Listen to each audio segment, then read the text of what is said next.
আসসালামু আলাইকুম। এরকম 500 ml এর যে বক্স রয়েছে এটাতে এখন টাপ কেক তৈরি করে দেখাচ্ছি। প্রথমে দিয়ে দিচ্ছি 1/2 ইঞ্চি লেয়ারের একটা কেক। এটা হচ্ছে chocolate cake, chocolate sponge cake. এর উপর দিয়ে দিচ্ছি 1/2 টেবিল চামচের মতো সুগার সিরাপ। চকলেট কেক যাতে খেতে খুব বেশি টেস্টি হয় তার জন্য দিয়ে দিচ্ছি চকলেট গানাশ। গানাশটা তৈরি করেছি মেল্টেড চকলেটের সাথে হুইপ ক্রিম মিশিয়ে। খুব ভালোভাবে চারপাশে স্প্রেড করে দিচ্ছি। এরপর দিয়ে দিচ্ছি চকলেট হুইপ ক্রিম।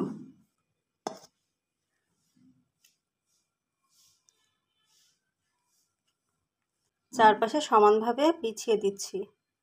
ক্রিমের লেয়ারটা দেয়া হয়ে গিয়েছে। আবারও দিয়ে দিচ্ছি একটা স্লাইস কেক। এরপর দিয়ে দিচ্ছি সুগার সিরাপ।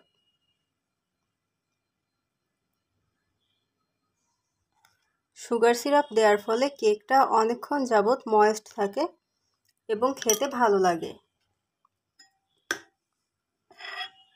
এরপর দিয়ে দিচ্ছি চকলেট গানাশ।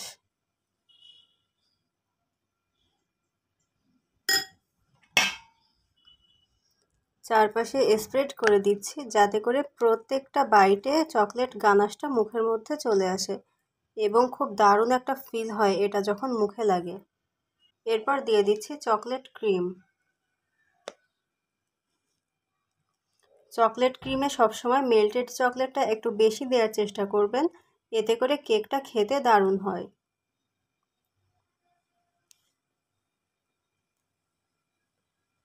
সমানভাবে স্প্রেড করে দিচ্ছি। ক্রিমটা সমানভাবে দেয়া হয়ে গিয়েছে। সাইড থেকে দেখতে ঠিক এরকম লাগছে।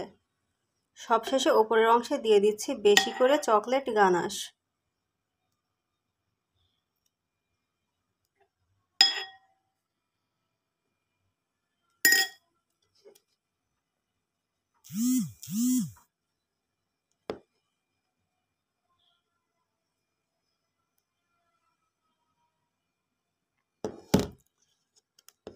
গানাশের ওপরে দিয়ে দিচ্ছি কিছু চকলেট চিপস। এই চকলেট চিপসের কারণে এই চকলেট কেকটা খেতে অনেক মজা লাগে। এটা হচ্ছে চকলেট টাপ কেক।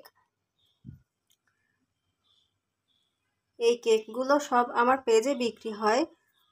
খুব অল্প মূল্যেই আমি বিক্রি করি। পেজের লিঙ্কটা আমি শেয়ার করব ডেসক্রিপশন বক্সে, চাইলে দেখে নিতে পারেন। তৈরি হয়ে গেল ভীষণ মজাদার এবং আকর্ষণীয় চকলেট টাপ কেক। এরকম আরও সুন্দর সুন্দর রেসিপি দেখতে হলে আমার চ্যানেলটাতে অবশ্যই সাবস্ক্রাইব করে রাখবেন এবং যারা ফেসবুক পেজ থেকে দেখছেন তারা অবশ্যই আমার পেজটাতে একটা ফলো দিয়ে রাখবেন। আসসালামু আলাইকুম, আল্লাহ হাফেজ।